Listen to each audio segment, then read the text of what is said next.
ఈరోజు మనం తెలుసుకోబోతున్నటువంటి అంశం ఏంటంటే యేసుక్రీస్తు వారిని దేవుడు అనొచ్చా అనకూడదా?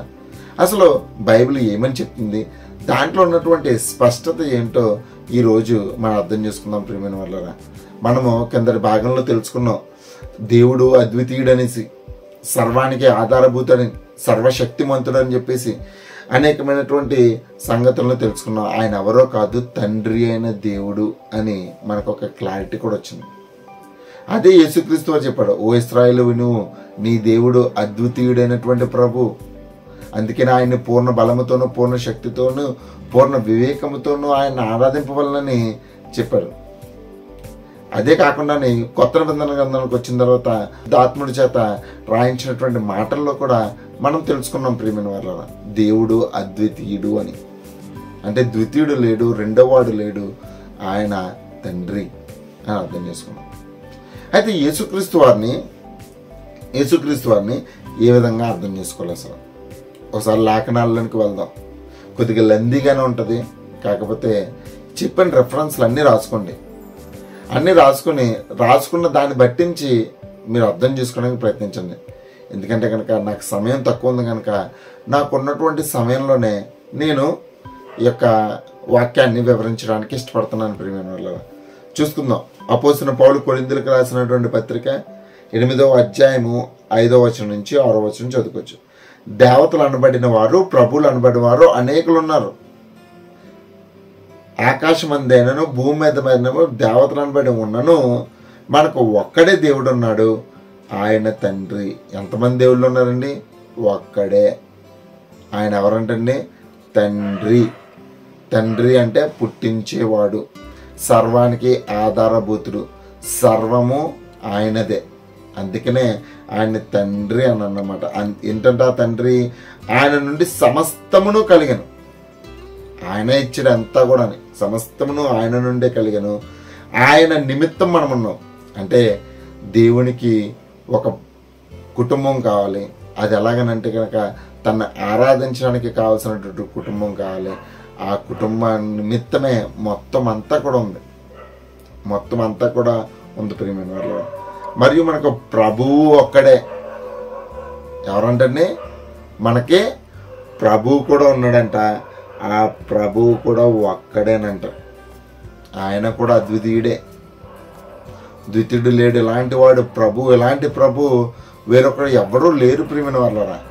అందుకని అంటున్నాడు, ఇదిగో మనకు ప్రభువు ఒక్కడే, ఆయన యేసుక్రీస్తు వారు అంటండి. ప్రభువు ఒక్కడే, దేవుడు ఒక్కడే, ప్రభువు కూడా ఒక్కడే. ప్రభు అంటే మనం చూద్దాం. ఎవరి ప్రభు అని అంటే కనుక మనందరికీ తెలిసిందే యేసుక్రీస్తు వారు. వీడి గురించినటువంటి లేఖనాలను ఒకసారి చూద్దాం. కొలస్సీలకు రాసినటువంటి పత్రిక, అపోస్తలుడైన పౌలు కొలస్సీలకు రాసినటువంటి పత్రిక 1వ అధ్యాయము 15-16 వచనాలు మనము అనేక సందర్భాల్లో చదువుకుని మళ్ళీ ఒకసారి చదువుకోవచ్చు. ఎవరి ప్రభు అంటే కనుక ఆయన అదృశ్య దేవుని స్వరూపియే. ఏమంటే కనిపించని దేవునికి స్వరూపం ఇస్తే ఆ స్వరూపం ఎలాగుంటుంది అని అంటే కనుక ఇదిగో యేసుక్రీస్తు వారిలో ఉంటుంది అంట. ఆయన అదృశ్య దేవుని స్వరూపి, సర్వ సృష్టికి ఆది సంభూతుడై ఉన్నాడు. ఆది సంభూతుడు అని అంటే కనుక మొదటిలో ఉద్భవించిన వాడు, అంటే మొదట పుట్టినవాడు. ఈజ్ ద ఫస్ట్ అన్నమాట. ఎందుకు అన్నిటికన్నా ముందున్నాడని అంటే అనగా ఆకాశం అందున్నవి కానీ, భూమి ఎందున్నవి కానీ, దృశ్యమైనవి కానీ అదృశ్యమైనవి కానీ, అవి సింహాసనములైనను, ప్రభుత్వములైనను, ప్రధానులైనను, అధికారములైనను సర్వమును ఆయన యందు సృజింపబడెను. సర్వమును ఆయన ద్వారాను ఆయన బట్టి సృజింపబడెను. ఆయన అన్నింటికంటే ముందుగా ఉన్నవాడు, ఆయనే సమస్తమునకు ఆధారభూతుడు. అంటే మనకు కంటికి కనిపించేవి కానీ, కంటికి కనిపించినవి కానీ, లేదంటే కనుక అది పరలోకం అందున్నవి కానీ, భూమి మీద అన్నవి కానీ, ఆకాశంలో ఉన్నవి కానీ, అది అధికారంలైనను ప్రభుత్వంలైన ఏదైనా సరే అన్నింటినీ కలగజేసింది ఎవరు అని అంటే కనుక, అన్నింటినీ కలగజేసింది ఎవరు అని అంటే కనుక ప్రభు అయినటువంటి యేసుక్రీస్తు వారి. ప్రియమైన వాళ్ళ, ఆయనే అన్నింటికీ ఆధారభూతుడు. అలాంటి వాడు ఎవరు లేరు. ప్రధాన శిల్పిగా ప్రభు దగ్గర ఉండే ప్రతి దాన్ని కూడా చేసింది ఎవరు అని అంటే కనుక ఇదిగో యేసుక్రీస్తు వారు. అందుకని యోహాను సువార్త మొదటి అధ్యాయం మొదటి వచనంలో చూసుకున్నాం. ఏమని చూసుకున్నాండి? ఆది యందు వాక్యం ఉండెను. ఆ వాక్యం అంటే ఎవరో కాదండి, యేసుక్రీస్తు వారు. ఆది యందు వాక్యం ఉండెను, వాక్యము దేవుని యొద్ద ఉండెను. అంటే ఈయన మనము సృష్టికి ముందు చూసుకున్నాం కదా, దైవత్వంలో ఎవరెవరు ఉన్నారని చెప్పేసి. ఆ దైవత్వంలో ఉన్నటువంటి వారే యేసుక్రీస్తు వారు. యేసుక్రీస్తు వారి ప్రియమైన వాక్యము దేవుని యొద్ద ఉండెను, వాక్యము దేవుడై ఉండెను. ఇక్కడ ఏమని సెలవిస్తున్నాడు అంటే కనుక, ఇదిగో ప్రభు అయిన యేసుక్రీస్తు వారు కూడా దేవుడై ఉన్నాడు అని చెప్పేసి ఇక్కడ సెలవిస్తున్నాడు అనమాట. ఆయన ఆది యందు దేవుని యొద్ద ఉండెను, సమస్తమును ఆయన మూలముగా కలిగెను. ఏంటంటే మనకున్నది, మనకు చూపిస్తున్నది కానీ, మనకు కనిపిస్తున్నది కానీ, మనకు కనిపించదు కానీ, అన్నిటినీ కూడా కలగజేసింది ఎవరు అనుకున్నారు? యేసుక్రీస్తు వారని అంట. కలిగి ఉన్నది ఏదియు ఆయన లేకుండా కలగలేదంటండి. అంటే ప్రతి దాంట్లోని తన కుమారునికి మహిమ రావాలని, తన కుమారుడు అన్నింటిలో అధికుడుగా ఉండాలని, తన కుమారుడు అన్నింటిలో కూడా జ్యేష్ఠుడిగా, గొప్పవాడిగా, మహిమపరుడుగా చూడాలని చెప్పేసి ఆ క్రీస్తు వారికి ఆ మహిమ ఆపాదించడం కోసం ఆ తండ్రి ఆయన చేత సమస్తమును చేయించాడు, సమస్తాన్ని చేయించాడు. ఆయన్ని దేవునితో సమానంగా ఉంచాడంటండి. అంటే తను ఆ స్థాయికి దేవుడు హెచ్చించినట్లుగా మనం చూస్తున్నాం. ఇంకా వెళ్దాం, ఇంకా మంచి సంగతులు ఉన్నాయి ప్రియమైన వారలారా. ఇప్పటి వరకు మనం తెలుసుకుంది యేసుక్రీస్తు వారిని ప్రభువుగా మనం నియమించినట్టుగా, మళ్ళీ యోహాను సువార్తలో దేవునిగా కూడా ఆపాదించడం జరిగింది. అంటే దేవుని యొక్క కుమారుడిగా బైబిల్లో అనేక సందర్భాలు ఉన్నాయి, కానీ దేవుడు అని ఎందుకు ఆపాదించబడింది, అసలు దేవుడు అన్నదానికి అర్థం ఏమిటో దీని సంగతిలో మనం చూద్దాం ప్రియమైన వారలారా. ఇంకా వెళ్దాం. ఈయన గురించినటువంటి ఏ ప్రవక్త కూడా ఒక ప్రవక్త గురించి ప్రవచింపలేదు, కానీ యేసుక్రీస్తు వారిని గురించి అనేక మంది ప్రవక్తలు ప్రవచించుకుంటూ వచ్చారు. ఆ ప్రవచనాల్లో ఒక ప్రవచనం చూద్దాం. మనందరికీ తెలిసిందే, యెషయా గ్రంథము 9వ అధ్యాయము 6వ వచనం. యెషయా గ్రంథము 9వ అధ్యాయము 6వ వచనం. యాలయనగా మనకు శిశువు పుట్టెను, మనకు కుమారుడు అనుగ్రహింపబడెను. ఎవరి కుమారుడు? దేవుని యొక్క కుమారుడు మనకు అనుగ్రహింపబడ్డాడు. మనం ఉన్నటువంటి బలహీనతల నుంచి, మనకున్నటువంటి ఆ పాపపు భారాన్ని తీసివేయడానికి మనకి కుమారుడు అనుగ్రహింపబడ్డాడు. ఆ కుమారుడిని ఎలా అనుగ్రహింపబడ్డానంట? ఆయన భుజము మీద రాజ్యభారం ఉండెను. ఏంటంటే ఆయన భుజము మీద రాజ్యభారం ఉండెను. ఆయన ఎలాంటి వాడంటండి? ఆశ్చర్యకరుడు, ఆలోచనకర్త, బలవంతుడైన దేవుడు. బలవంతుడైన దేవుడు, అన్నిటి మీద బలం కలిగిన వాడు, అన్నింటి మీద శక్తి కలిగిన వాడు, అన్నింటి మీద అధికారం చలాయించగల అధికారం కలిగిన వాడు. అలాంటి వాడిని ఇదిగో బలవంతుడైన దేవుడు, నిత్యుడకు తండ్రి, సమాధానకర్తకు అధిపతి అని ఆయన పేరు పెట్టారు. ఆయనకి ఏమని పేరు పెడతారంటే బలవంతుడైన దేవుడు. మామూలు దేవుడు కాదు. అందుకనే యేసుక్రీస్తు వారు సముద్రాన్ని, గాలిని గద్దింపగా అణచబడ్డాయి. అనేక మంది రోగాలు ఉన్నవారు వస్తే ఆ రోగాలన్నింటినీ కూడా తీసివేయగలిగాడు. మరీ ముఖ్యంగా చెప్పుకున్నట్టు దయ్యాలని వెళ్ళగొట్టి బలాన్ని చూపించాడు. మరణాన్ని కూడా అనేక మంది నుంచి లేపి ఇదిగో మరణం మీద కూడా అధికారం కలిగిన వాడిగా ప్రభు అయినటువంటి యేసుక్రీస్తుని చూసాం. పాపాలు క్షమించడంలో కూడా ఆయన గొప్పవాడిగా చూస్తున్నాం ప్రియమైన. బలవంతుడైనటువంటి దేవుడు. అలాగా ప్రభు అయినటువంటి యేసుక్రీస్తు వారిని ఏర్పరిచారు ప్రియమైన. ఈయనే ఆల్ ఇన్ వన్. దేవుడికి ఎవరన్నా ఉన్నారంటే కనుక ఆల్ ఇన్ వన్ ప్రభు అయినటువంటి యేసుక్రీస్తు వారే. ఈయనే ప్రధాన శిల్పి, ఈయనే ప్రధాన యాజకుడు, ఈయనే సేవకుడు, ఈయనే కుమారుడు, ఈయనే అభిషిక్తుడు. అన్నీ ఈయనే, ఆల్ ఇన్ వన్ దేవుడికి. అందుకనే అన్నింటిలో ఎక్కువ ఆధిక్యం కలగజేశాడు ప్రియమైన వారలారా. ఇంకా చూస్తే ఈ కుమారుడు ఎవరనుకున్నాడు? అద్వితీయుడు. ఇలాంటి వాడు ఎవడనూ లేడు ప్రియమైన వారలారా. అందుకే నేను కలిగినటువంటి ఆధిక్యతను యోహాను సువార్తలో చెప్తున్నాడు.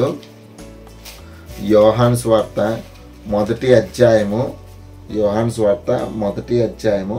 14వ వచనం చూసుకుందాం ప్రియమైన. ఆ వాక్యము శరీరధారి అయి కృపా సత్య సంపూర్ణంగా మన మధ్య నివసించెను. తండ్రి వలన కలిగిన అద్వితీయ కుమారుని మహిమ వలె మనము ఆయన మహిమను కనుగొలుచున్నాము. ఎవరి వల్ల ఉన్నాడంటే యేసుక్రీస్తు వారు తండ్రి వలన కలిగిన అద్వితీయ కుమారుడు,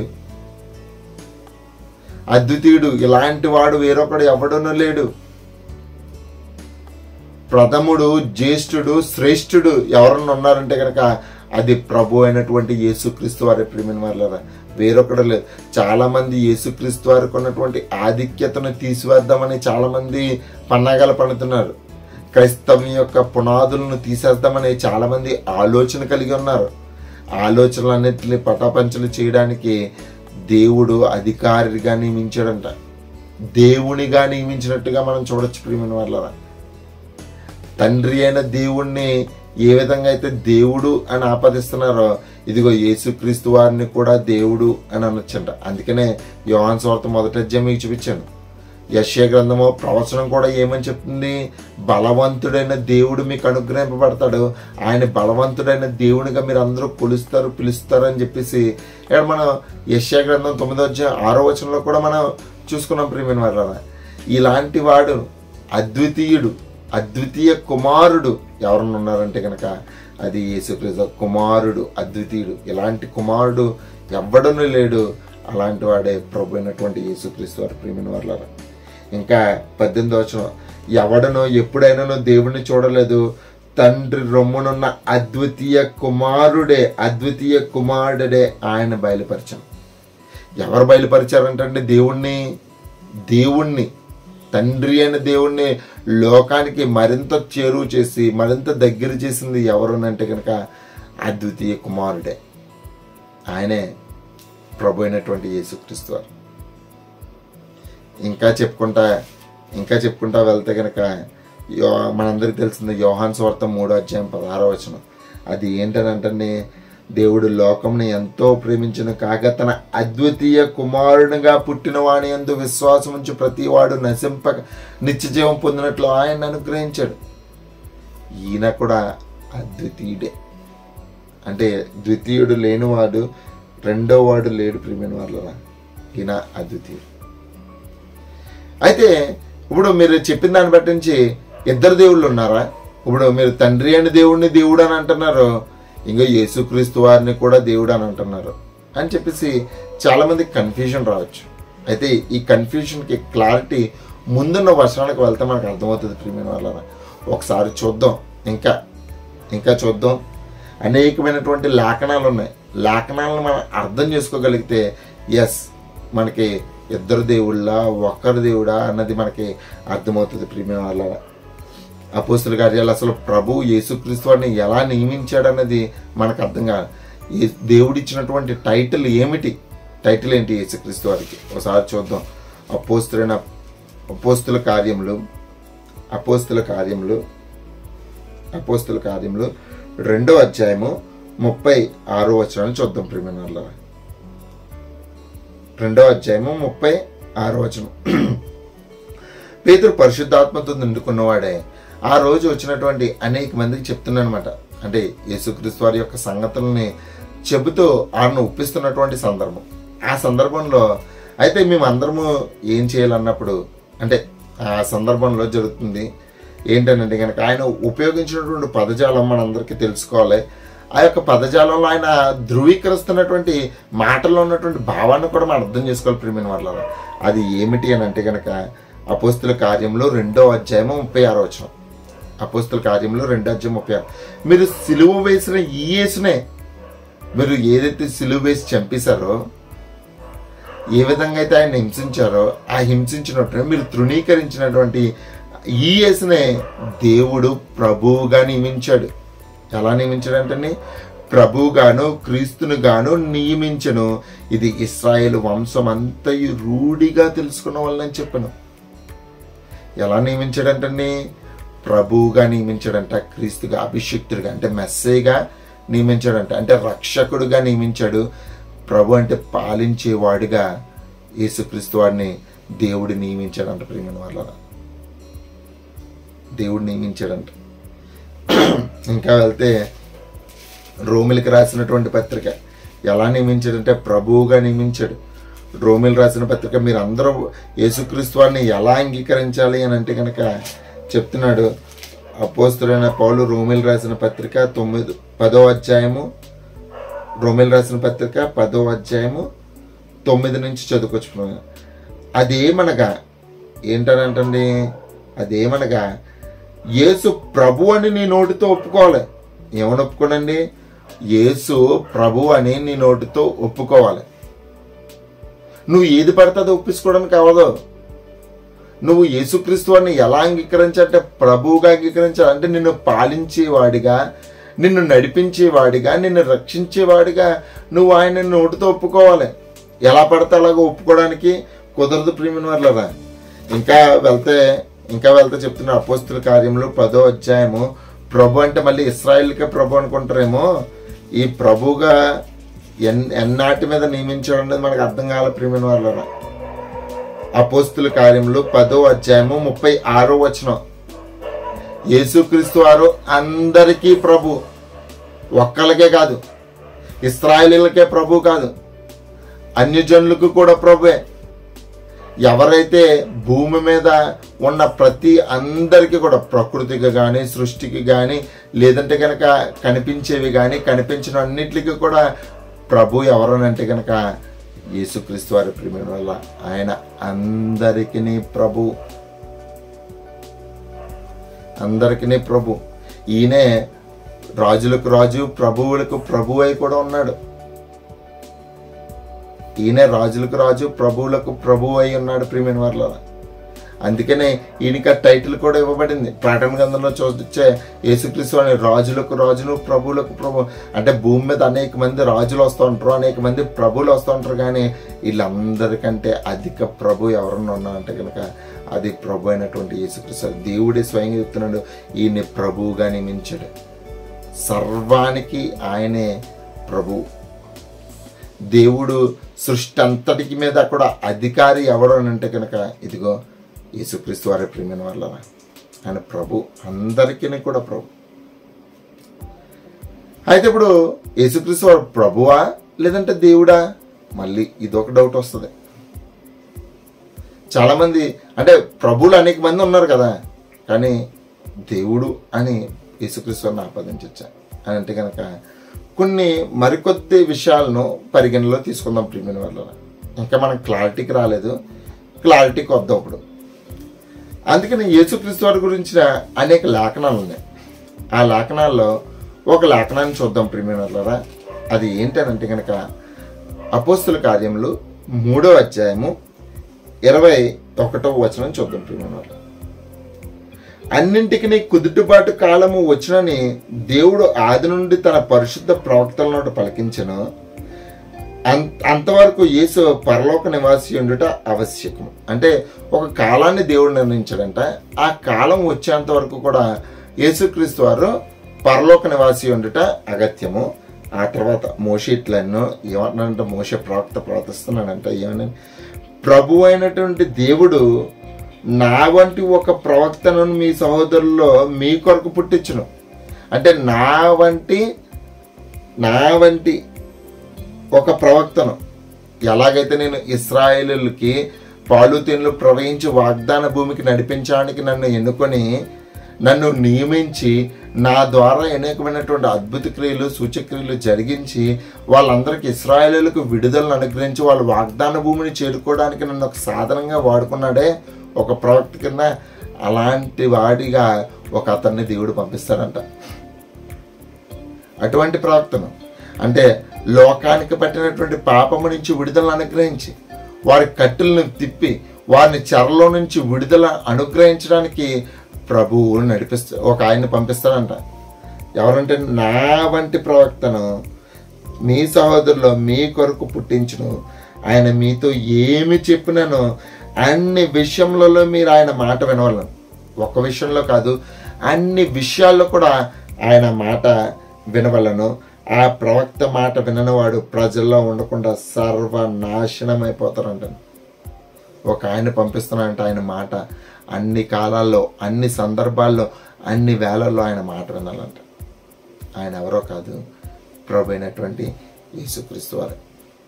ఇందాక చెప్పాను కదా, ఈయనే ప్రవక్త, ప్రధాన యాజకుడు, ఈయనే సేవకుడు, ఈయనే అభిషిక్తుడు, ఈయనే దేవుని కుమారుడు అని చెప్పేసి దాంట్లో ఒక టైటిల్ ప్రవక్త,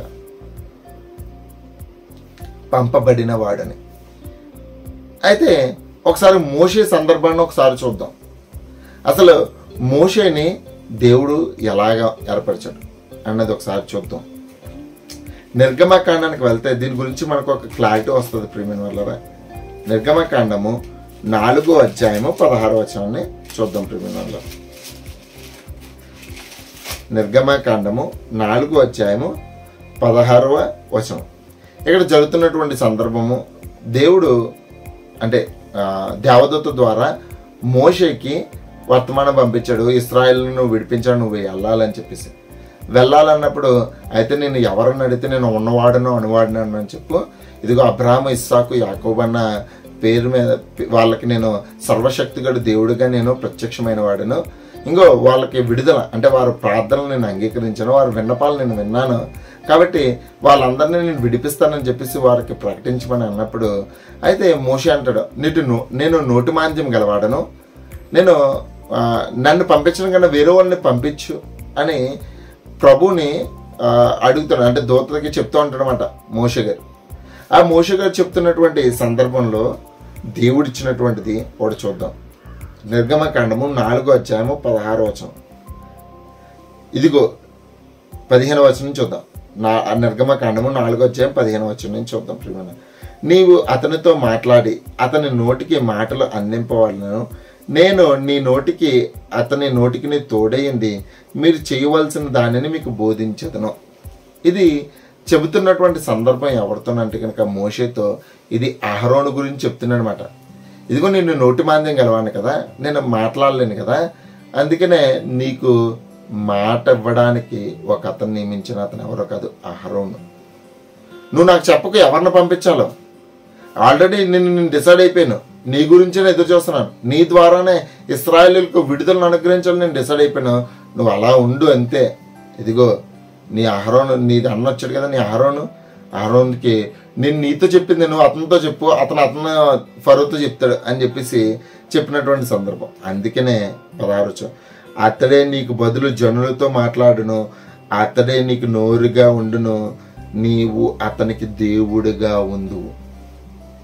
అంటే అహరోనికి దేవుడిగా నియమించింది ఎవరు అంటే మోషేని. ప్రియమైన వాళ్ళరా, దేవుడు అంటే కనుక వాళ్ళకి ఏది కావాలన్నా అడగాల్సింది మోషేనే. మోషే ద్వారానే వాళ్ళు అన్ని తెచ్చుకోగలరు. వాళ్ళ సొంత శక్తి చేత, సొంత బలం చేత వాళ్ళు తెచ్చుకోలేరు. అందుకనే అహరోన్కి నేను అహరోన్ చెప్పను, అహరోనే చెప్పేవాడు, ఫరోకు చెప్పేవాడైనా, ఇశ్రాయేలు జనాంగానికి చెప్పేవాడైనా ఫరో, కానీ నేను ఫరోకు చెప్పను. ఎందుకంటే కనుక నేను నిన్ను నియమించుకున్నాను, అహరోనికి నిన్ను దేవుడిగా చేశానని చెప్పేసి ఇక్కడ మనం చూడొచ్చు ప్రియమైన వాళ్ళ. ఇంకా వెళ్తే నిర్గమకాండము 7వ అధ్యాయము 1వ వచనం. కాగా యెహోవా మోషేతో ఇట్లనెను, ఏమంటున్నాడంట యెహోవా మోషేతో ఇట్లను, ఇదిగో నిన్ను ఫరోకు దేవునిగా నియమించితిని, నీ అన్న అహరోను నీకు ప్రవక్తగా నుండును. ఏంటంటే ఫరో అంటే ఐగుప్తు మీద దేవునిగా ఎవరనంటే కనుక ఇదిగో మోషే.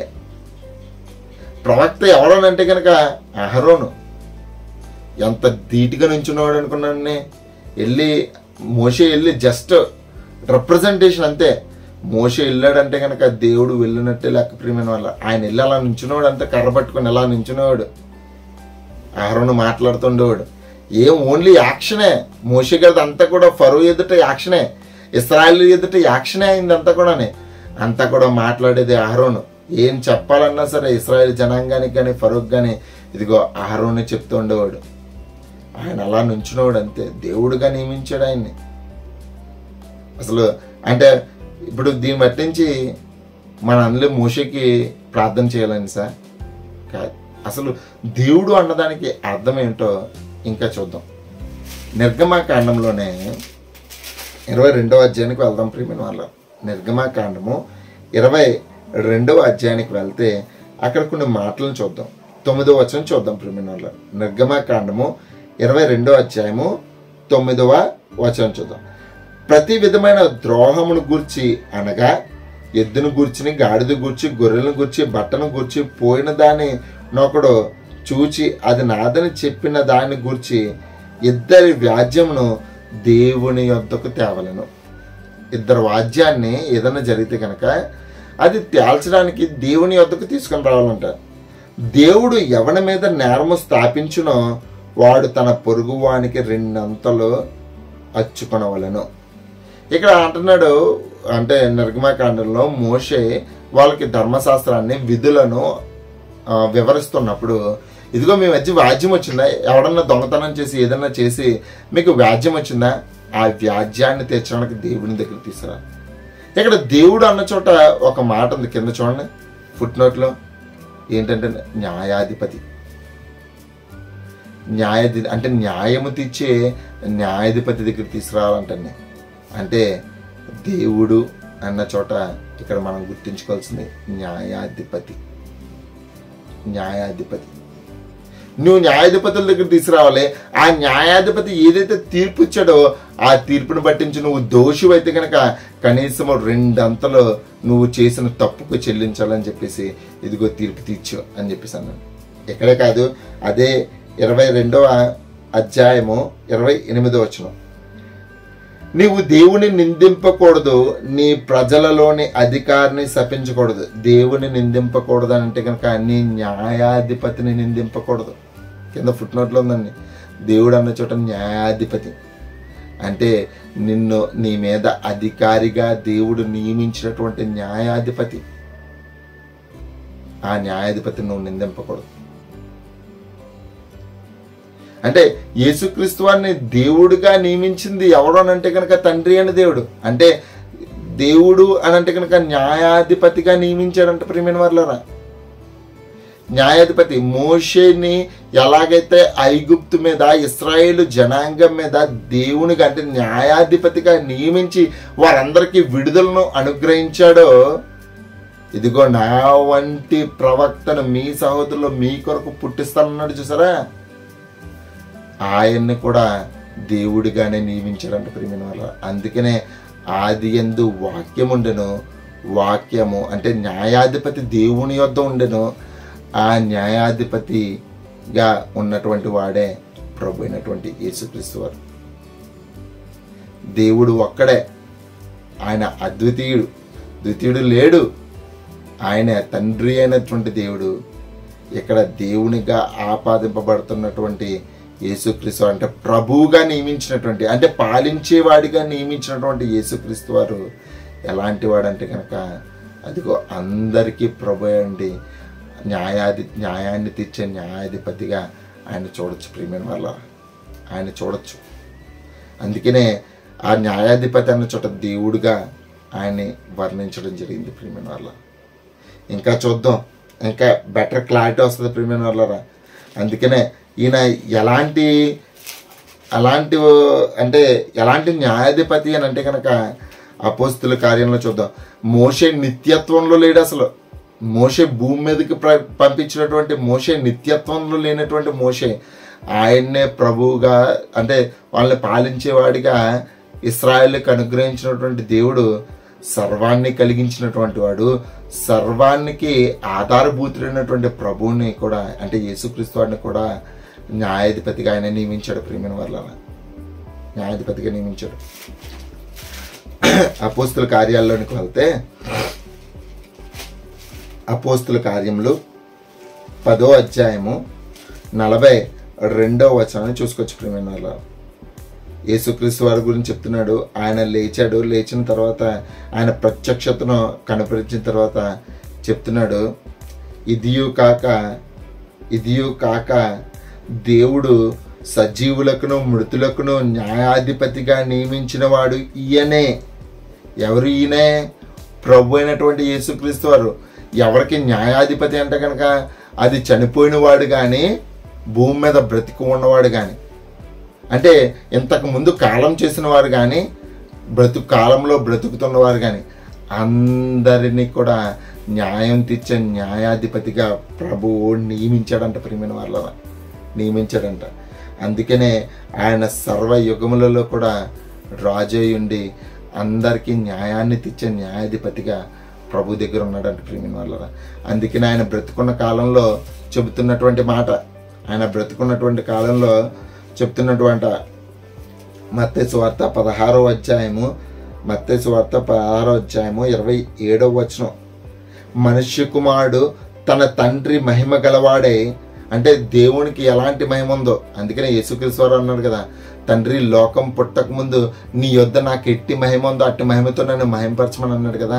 ఎట్టి మహిమ ఉందంటే కనుక ఇదిగో దైవత్వంలో ఉన్నటువంటి లక్షణాలు కలిగిన వాడు దేవునితో సమానంగా ఉన్నాడంటండి. దేవునితో సమానంగా ఉండడం అంటే ఏంటో కూడా మీకు వివరిస్తాను ప్రియమైన వాళ్ళరా. మత్తయి సువార్త 16:27, మనుష్య కుమారుడు తన తండ్రి మహిమ గలవాడే తన దూతలతో కూడా రాబోచున్నాడు. అప్పుడు ఆయన యవని క్రియలు చెప్పిన వానికి ప్రతిఫలం ఇచ్చును. అంటే మనిషి భూమి మీద జరిగించినటువంటి వాటి క్రియల పట్టుకే వాడికి ఇదిగో న్యాయం తీర్చడానికి, అంటే తీర్పరిగా రెండవ రాకట్లో ప్రభువుని నియమించాడంట. ప్రియమైన వాళ్ళు మొదటి రాకల్లో తీర్పరిగా నియమించలేదు, కానీ రెండవ రాకల్లో మనుష్య కుమారుడు ప్రభావం గలవాడే తన దూతలతో కూడా వచ్చినప్పుడు ఇదిగో అందరికీ కూడా న్యాయం తీర్చే న్యాయాధిపతిగా ప్రభుని నిలబెట్టాడు. మత్తయి సువార్త 25:31-32 వచనాలు మనం చూసుకున్నట్లయితే తన మహిమతో, ఎవరంటే యేసుక్రీస్తు వారు తన మహిమతో మనుష్య కుమారుడును ఆయనతో కూడా సమస్త దూతలను వచ్చినప్పుడు ఆయన తన మహిమ గల సింహాసనం మీద ఆసీనుడై ఉంటాడు. యేసుక్రీస్తు వారు సింహాసనం అంటే అధికారం కలిగిన వాటి యేసుక్రీస్తు వారు అంటారు. అప్పుడు ఆయన ఇంకో గొర్రెలను మేకలను వేడి చేస్తాడు. గొర్రెలతోనే చెప్తూ ఉంటాడు, మేకలతో చెప్తూ ఉంటాడు, ఇదిగో నా తండ్రి సిద్ధపరిచిన దాన్ని మీరు తీసుకోండి, స్వతంత్రించుకోండి. ఎందుకంటే కనుక నేను ఆకలిగుంటే నాకు ఆహారం పెట్టారు, దప్పికుంటే దాహాన్ని తీర్చారు, వస్త్రం వస్త్రాన్ని ఇచ్చారు, ఇదిగో నేను పరామర్శించారు, నేను చెరసాల్లో ఉంటాయి గనక ఇదిగో మీరు తీసుకోండి, స్వతంత్రించుకోండి అని చెప్పేసి తీర్పు తీరుస్తాడంట. వేరుపరుస్తాడు రాజ్యాన్ని బట్టించి స్వతంత్రించుకునే అధికారాన్ని. ఆనాడు మోషే ఏ విధంగా అయితే పాలు తేనెలు ప్రవహించే దేశానికి వాగ్దాన భూమికి చేర్చడానికి సాధనంగా వాడబడ్డాడో, ఇక్కడ యేసుక్రీస్తు వారు కూడా తండ్రి అయిన దేవుడు పరలోకంలో సిద్ధపరిచినటువంటి స్వాస్థ్యాన్ని చేరుకోవడానికి ఆయనైతే సంపూర్ణంగా చేయలేపాడు, కానీ మోషే యేసుక్రీస్తు వారితో సంపూర్ణంగా చేయడానికి సామర్థ్యం కలిగిన వాడు ప్రియమైన వాళ్ళ. అందుకనే ఆయన అధికారిగా న్యాయాధిపతిగా ప్రభువుగా నియమించాడు. మనందరి పాలించే వాడిగా యేసుక్రీస్తు వారిని నియమించాడు ప్రియమైన వాళ్ళ. ఇంకా చూసుకున్నట్లయితే కొరింథీయులకు రాసినటువంటి పత్రిక 2వ అధ్యాయము అపోస్తలుడైన పౌలు కొరింథీయులకు రాసినటువంటి 2వ పత్రిక 5వ అధ్యాయము 10వ వచనం. 2 కొరింథీ 5వ అధ్యాయము 10వ వచనం, అవి మంచివైనను సరే చెడ్డవైనను సరే దేహముతో జరిగించిన వాటి ఫలము ప్రతి వాడును పొందినట్లు మనమందరము కూడా క్రీస్తు న్యాయపీఠం ఎదుట ప్రత్యక్షం కావాలి. మనం అందరము ఎవరి దగ్గరికి వెళ్ళాలంటే కనుక ఇదిగో క్రీస్తు న్యాయపీఠం ఎదుటికి వెళ్ళాలి. మనకి తీర్పు తీర్చేవాడు ఆయనే. అందుకనే ప్రతి మోకాలు ఆయన ముందుండాలి. చచ్చిపోయిన తర్వాత ఆయన దగ్గర మోకరించడానికి వెళ్తావో, లేదంటే బ్రతికొండగానే మోకరించి కుడివైపు ఉన్నటువంటి గొర్రెల చెంతకి చేరతావో నిర్ణయం మనదే. అందుకనే న్యాయాధిపతి క్రీస్తు న్యాయపీఠం ఎదుటికి ప్రతి ఒక్కడు ప్రత్యక్షం కాదు ప్రియమైన వాళ్ళ. ఎప్పటి వరకు అని అంటే కనుక ఇదిగో దానికి కూడా కాలాన్ని నిర్ణయించాడు దేవుడు. ప్రతి దానికి కూడా టైంని నిర్ణయించాడు దేవుడు. అది ఏంటో ఒకసారి చూద్దాం. చివరన జరిగేది ఏంటి అని అంటే కనుక చెప్తున్నాడు, మీకు అందరికీ తెలియాలని పరిశుద్ధాత్మ ద్వారా దేవుడు ముందే రాయించాడు ప్రణాళికను. ఏంటనంటే కొరింథీయులకు రాసినటువంటి మొదటి పత్రిక, అపోస్తలుడైన పౌలు కొరింథీయులకు రాసినటువంటి మొదటి పత్రిక 15వ అధ్యాయము 20-28 వచనాలు చాలా స్పష్టంగా ఉంది. ఏంటి అని అంటే కనుక ఒకసారి చూద్దాం ప్రియమైన వాళ్ళ. ఇప్పుడైతే నిద్రించిన వారిలో ప్రథమ ఫలముగా క్రీస్తు మృతుల్లోంచి లేపబడ్డాడు అంటే మనుష్యుని ద్వారా మరణం వచ్చిన కనుక మనుష్యుని ద్వారానే మృతుల పునరుద్ధానమును కలిగెను.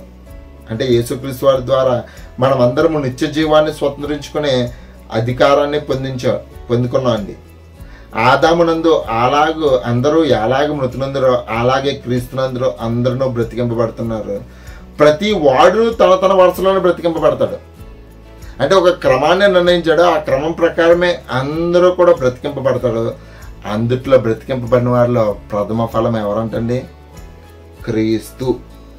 అటు తర్వాత క్రీస్తు వచ్చినప్పుడు ఆయన వారు బ్రతికింపబడతారు, అంటే మొత్తం అందరూ బ్రతికింపబడతారు. అటు తర్వాత ఆయన సమస్తమైన ఆధిపత్యమును సమస్తమైన అధికారమును బలమును కొట్టువేసి తన తండ్రి అయిన దేవునికి రాజ్యమును అప్పగించును, అప్పుడు అంతము వచ్చును. ఏంటంటే యేసుక్రీస్తు వారు అంటే ఏం చేస్తారంటే ఆయనకున్నటువంటి అధికారాన్ని, ఆయనకున్నటువంటి ఆధిపత్యాన్ని, ఆయనకున్నటువంటి బలాన్ని అన్నిటినీ తీసేసి ఇంకో తండ్రి అయిన దేవునికి రాజ్యాన్ని అప్పగిస్తాడు. దేవా, నువ్వు నన్ను అడిగావు కదా నీకు పిల్లలు కావాలని చెప్పేసి, ఇదిగో నీ పిల్లలు, నా స్వరక్తం ఇచ్చి నేను సంపాదించినటువంటి బిడ్డలు, ఇదిగో తీసుకో, సంతోషంగా దేవుడికి అప్పగిస్తారంట. ప్రియమైన వాళ్ళ అప్పగించును, అప్పుడు అంత వచ్చి ఎందుకు అలా చేస్తారంట? ఎందుకనగా తన శత్రువులందరినీ తన పాదముల కింద ఉంచే వరకు ఆయన రాజ్య పరిపాలన చేయుచుండవలను. యేసుక్రీస్తు వారు ఎప్పటి వరకు రాజ్య పరిపాలన చేయుచుండాలంటండి? ఈ యొక్క రాజ్యాన్ని, అంటే దేవుని యొక్క సంఘాన్ని దేవునికి అప్పగించేంత వరకు, శత్రువులందరినీ కూడా ఆయన పాదాల కింద ఉంచేంత వరకు కూడా ఈయన రాజ్య పరిపాలన చేయుచుండవలను. కడిపట నశింపజేయ శత్రువు మరణాన్ని కూడా తీసేస్తారంటండి యేసుక్రీస్తు వారు. అందుకనే మరణం మీద, ఓ మరణమా నీ విజయం ఎక్కడ, ఓ మరణమా నీ ముళ్ళు ఎక్కడ అని చెప్పేసి మరణపు ముళ్ళును విడిచినటువంటి వాడే ప్రభు అయినటువంటి యేసుక్రీస్తు వారి. ప్రియమైన దేవుడు సమస్తమును క్రీస్తు పాదముల కింద లోపరిచించును. దేవుడు అంటండి సమస్తాన్ని క్రీస్తు పాదాల కింద ఉంచాడంటండి. అది ఏదైతే సమస్తం అంటే అన్నిని, అందుకనే కూడా అన్నిటికీ ఆధారభూతుడు ఈయనే కదా. అన్నింటి మీద కూడా ఈయన ఎలా ఉన్నాడని అంటండి? అధికారం కలిగిన వాడుగా క్రీస్తు పాదాల కింద ఉంచాడంటండి. అది ఉంచినప్పుడు ఒకటి జరుగుతుందంటండి. ఏంటంటండి? ఆయన సమస్తమును లోపరిచి ఉన్నదని చెప్పినప్పుడు ఆయనకు సమస్తమును లోపరిచిన వాడు తప్ప సమస్తము లోపరచబడి ఉన్నదని సంగతి విశదమే. అంటే ఎలాగనంటే కనుక తండ్రి అయిన దేవుడు తప్ప అంతా కూడా క్రీస్తు పాదాల దగ్గర ఉంది. తండ్రి అయిన దేవుడు తప్ప సమస్తమును క్రీస్తు పాదాల దగ్గర ఉందంట. ప్రియమైన వాళ్ళ, ఆయన అన్నింటి మీద అధికారం కలిగిన వాడిగా హెచ్చించాడు ప్రభు హెచ్చించాడు ఆయన్ని. ఇదిగో మీకు బెస్ట్ ఎగ్జాంపుల్ చెప్పాలంటే కనుక మీకు ఫరో యోసేపు సంగతులన్నీ. ఫరోకు కలొచ్చినప్పుడు 7 బలిష్టమైనటువంటి ఎద్దులు, 7 బలహీనమైనటువంటి ఎద్దులు, వాటి గురించి చెప్తూ ఆ కళ యొక్క భావం ఏమిటో తెలియక ఇతను సతమతం అవుతున్నప్పుడు యోసేపు ఆ కళ యొక్క భావాన్ని చెప్తాడు. ఇదిగో 7 బలిష్టమైనటువంటి ఎద్దులు అని అంటే కనుక 7 బలమైనటువంటి సంవత్సరాలు కలిగినటువంటి సంవత్సరాలు. ఆ సంవత్సరాల్లో భూమి విస్తారంగా పండుతుంది. మరి 7 సంవత్సరాలు వస్తాయి. ఆ 7 సంవత్సరాలు అసలు బలహీనమైన, అంటే భూమి ఫలించదు. అప్పుడు ఏం జరుగుతుందంటే కనుక ఈ బలహీనమైనవి ఈ బలమైనవి తినేసి ఇదిగో కాలాన్ని గడిపితే, అలాగే దానికి అలవక భావం ఏంటంటే 7 సంవత్సరాలు భూమి బాగా ఫలిస్తుంది, 7 సంవత్సరాలు భూమి బాగా ఫలించదు. ఫలించినప్పుడు ఏం జరుగుతుందంటే కనుక మనం ఈ యొక్క 7 సంవత్సరాల్లో ఫలించినటువంటి ఆ ఫలాన్ని అంతటినీ కూడా మనం దాచుకొని ఈ కరువు కాలంలో మనం తింటే కనుక మనం సర్వే అవుతాము. దేవుడు మనకి ఏది జరుగుతుందో దాన్ని ముందే విశదపరిచాడు అన్నప్పుడు ఇలాంటి దైవ జ్ఞానం కలిగిన వాడిని ఐగుప్తులో ఎక్కడైనా కనుక్కుంటానా? కాబట్టి ఈయనని ఎలా నియమిస్తున్నాను అంటే కనుక ఐగుప్తు మీద ప్రభువుగా నియమిస్తున్నాను. ఈ సింహాసనం ఒక్కటి తప్ప మొత్తం అంతా కూడా యోసేపు పాదాల కింద ఉంది. ప్రియమైన వాళ్ళరా, ఆ నాటికల్లో ఏదొచ్చినా యోసేపు దగ్గరికి వెళ్ళి తెలుసుకొని తీర్చుకొని వాళ్ళకి కావాల్సింది పొందుకోవాల్సిందే. ఐగుప్తు రాజ్యం అంతటి మీద యోసేపును అధికారిగా ఆనాడు ఫరో నియమించాడు. అలా నియమించినప్పుడు అతను కూడా చెప్పాడు, నా సింహాసనం తప్ప, నేను తప్ప ఐగుప్తులో ప్రతిదీ కూడా నీ మాట ఎత్తదను. అదే విధంగా తండ్రి అయినటువంటి దేవుడు క్రీస్తు పాదాల కింద సమస్తాన్ని ఉంచాడు. సమస్తమును ఉన్నదన్నప్పుడు ఆయన తప్ప సమస్తము క్రీస్తు పాదాల కింద ఉంది. ఆయన ఒక్కడ హైయెస్ట్లో ఉన్నాడు. ఆయన ఒక్కడ హైయెస్ట్లో ఉన్నాడు ప్రియమైన వాళ్ళ. దేవుడు సమస్తమును క్రీస్తు పాదాల కింద లోపరిచించును. సమస్తమును లోపరిచి ఉన్నదని చెప్పినప్పుడు ఆయనకు సమస్తమును లోపరిచేవాడు తప్ప సమస్తమును లోపరచబడి సంగతి విశదమే. అసలు అందుకనే ప్రకృతిని శాసించాడు. మరణాల మీద అధికారం కలిగిన వాడు, దయ్యాల మీద అధికారం కలిగిన వాడు, రోగాల మీద అధికారం కలిగిన వాడు, సర్వ మీద అధికారం కలిగినటువంటి వాడిగా ప్రభు అయినటువంటి యేసుక్రీస్తు వారిని మనం చూస్తున్నాం ప్రియమైన వాళ్ళ. ఆయన అన్నింటిలో కూడా మనం అధికారం కలిగిన. మరియు 28 మరియు సమస్తమును ఆయనకు లోపరచబడి ఉన్నప్పుడు దేవుడు సమస్తమును లోపరచబడినప్పుడు దేవుడు సర్వంలో సర్వమగు నిమిత్తము కుమారుడు తనకు సమస్తమును లోపరిచిన దేవుడికి తానే లోపడతాడు. ఇంకో దేవుడికి రాజ్యాన్ని అప్పగించేసిన తర్వాత ఈయన కూడా యేసుక్రీస్తు వారు కూడా తండ్రి అయినటువంటి దేవునికి ఈయన కూడా లోబడిపోతాడంట ప్రియమైన వాళ్ళ. తండ్రి, నువ్వు నాకు ఇచ్చినటువంటి అధికారం చాలా గొప్పది. ఇప్పటివరకు నన్ను నియమించినటువంటి నేను నీ దగ్గర నేర్చుకున్నటువంటి నేను నీ దగ్గర నీ మాటలు ఇవన్నీ కూడా నాకు చాలు.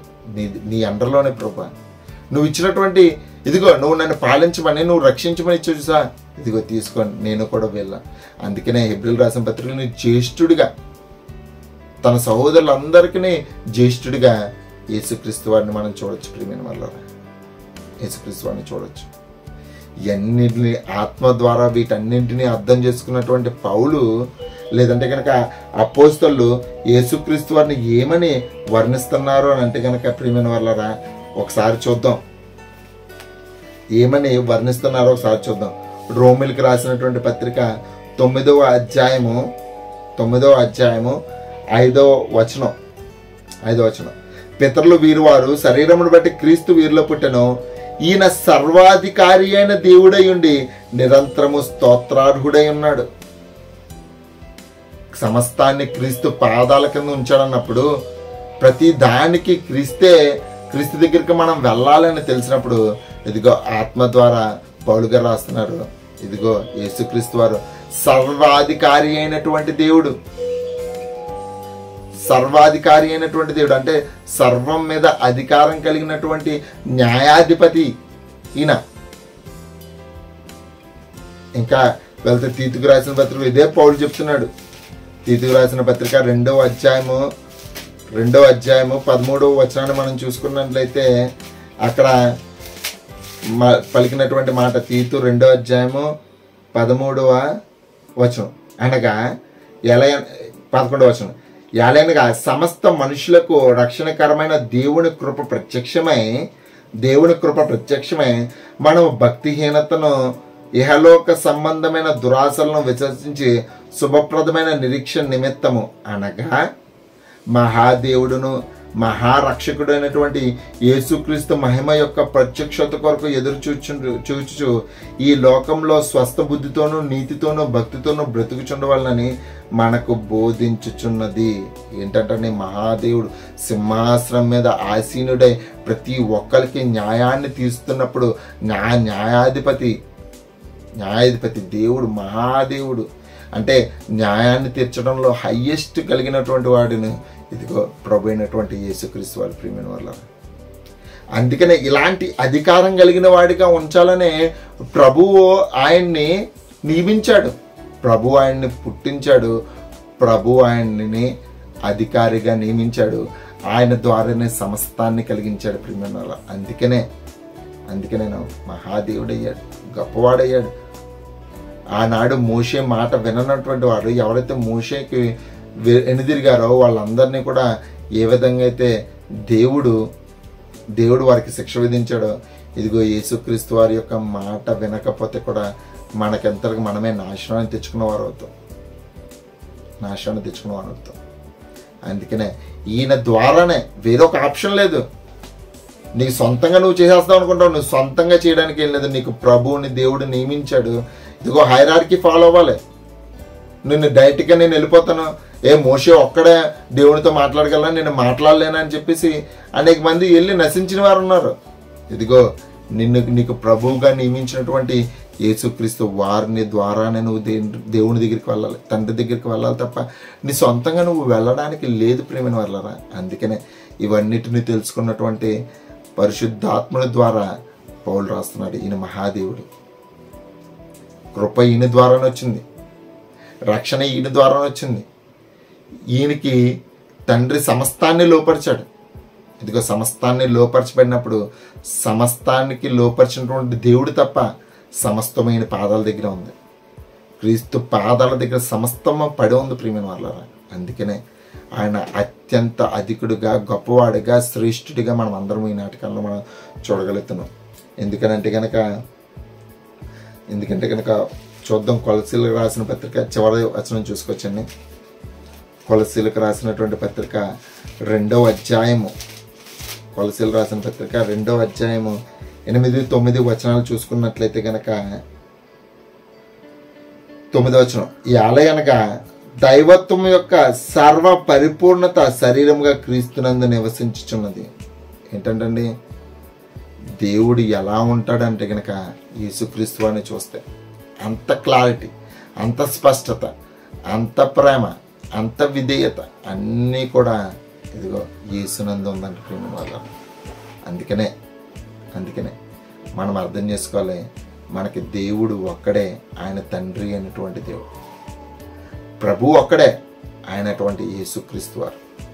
ఈయన ద్వారానే సమస్తాన్ని నిర్మించాడు, ఈయనను అధికారిగా నియమించాడు, ఈయన దేవుడిగా అంటే న్యాయాధిపతిగా నియమించాడు.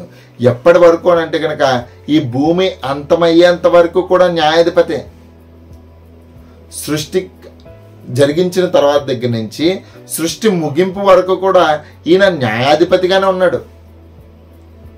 న్యాయాధిపతిగానే యుక్త కాలం ముందు ప్రత్యక్షపరచబడ్డాడు 2000 సంవత్సరాల కిందట, సుమారుగా ప్రత్యక్షమైందైతే 2000 సంవత్సరాల కిందట. కానీ అధికారిగా ఎప్పుడు నియమించబడ్డాడు అంటే జగత్తు పునాది వేయబడక మునిపై నియమింపబడ్డాడు. ఇదిగో ఈ సృష్టి జరుగుతుంది, ఆ సృష్టిలో ఇలాంటి పిల్లలు వస్తారో, పిల్లలు తప్పు చేస్తారో, తప్పు చేసినప్పుడు వాడికి విడుదలను అనుగ్రహించడానికి ఇదిగో లోక పాపములు మోసుకొని పోయే దేవుని గొర్రె పిల్లను కూడా దేవుడు ముందుగానే నియమించాడు.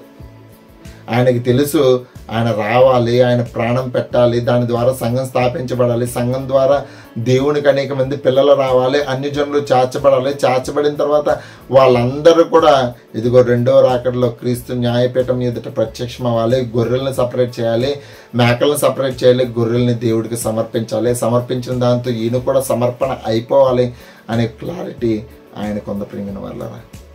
న్యాయాధిపతి.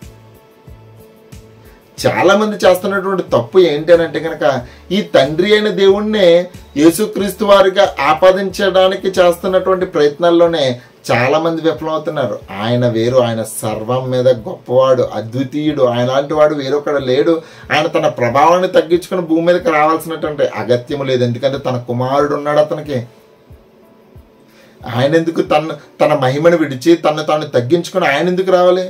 నా కుమారుడు ఉన్నాడు, నేను వెళ్తే నా కుమారుడు వెళ్తే నేను వెళ్ళినట్టే. అందుకనే మోషే దగ్గరికి దేవుని యొక్క వాక్యం పంపించినప్పుడు దేవుడిగానే మాట్లాడారు. ఆయన దేవదూతలు అందరూ కూడా దేవునిగానే ఆపాదింపబడ్డారు. ఎందుకంటే ఇక్కడ తీసుకొచ్చింది దేవుని మాట, చెబుతుంది దేవుని యొక్క సందేశము, చెబుతుంది దేవుని యొక్క ఆజ్ఞ. కాబట్టి దేవుడే. ఈయన కూడా యేసుక్రీస్తు వారు కూడా తండ్రి యొక్క చిత్తాన్ని నెరవేర్చడానికి భూమి మీదకి వచ్చాడు. మొత్తం అంతా కూడా తండ్రిదే. Is the main source. అంటే మనం ఒక దేవుని యొక్క సంకల్పాన్ని నిర్వర్తించడానికి ఈయన సోర్స్గా ఉపయోగపడ్డాడు ప్రియమైన వాళ్ళు. ఈయన చేస్తే దెబ్బతింటారు. ఈయనగానే హైలైట్ చేసి యేసుక్రీస్తు వారిని న్యాయాధిపతిగా ఈయన హైలైట్ చేస్తే అసలు నిజంగా దేవుని యొక్క సంకల్పం పూర్తయిపోద్ది ప్రియమైన వాళ్ళు. ఎస్, ఇది యేసుక్రీస్తు వారు దేవుడు అంటే కనుక న్యాయాధిపతి. ఎప్పటి వరకు అంటే కనుక ఆయన 2వ రాకడ వచ్చేంత వరకు కూడా ఆయనే న్యాయాధిపతి. ఇప్పుడు వెళ్ళాలంటే కనుక మనం తండ్రి అయిన దేవుని చేరుకోవాలంటే కనుక ఇదిగో యేసుక్రీస్తు వారి ద్వారానే మాత్రమే. అందుకని మీరు ప్రార్థన చేసినప్పుడు తండ్రి అని దేవునికి చేయండి, నా నామమని అడగండి. నా నామమని అడిగితే కనుక మీకు సమస్తము సాధ్యము. అడగండి, నా నామంలో అడగండి. ఎందుకంటే కనుక నేను మీ తరపు నుంచి నేను విజ్ఞాపన చేస్తుంటాను కాబట్టి నీ విజ్ఞాపన దేవుడి దగ్గరికి చేరుతుంది. ఇదిగో ఇదిగో నేనున్నాను మధ్యలో. అందుకనే దేవునికిని నరునికి మధ్యవర్తి ఒక్కడే, ఆయన క్రీస్తు యేసు నరుడు. మనుష్య కుమారుడుగా వచ్చాడు, దేవుని కుమారుడిగా ఈ భూమి మీద బ్రతికాడు, మనకి సర్వాన్ని పరలోక స్వాస్యంలో భాగాన్ని అనుగ్రహించడానికి మనకి సమస్తాన్ని చేశాడు. ప్రియమైన వాళ్ళ ఆయన ప్రభు. తక్కువ అంచనా వేద్దా ఆయన్ని. అంటే దేవుడు కాదు కదా అనుకో, దేవుడు కాదు, న్యాయాధిపతి అయిన జడ్జ్, ది సుప్రీం జడ్జ్. ఆయన జడ్జిమెంట్ ఇచ్చాడంటే కనుక తిరుగు లేదు అసలు. ఆయన వెళ్ళమంటేనే వెళ్ళాలి, ఆయన పొమ్మంటే పోవాలి.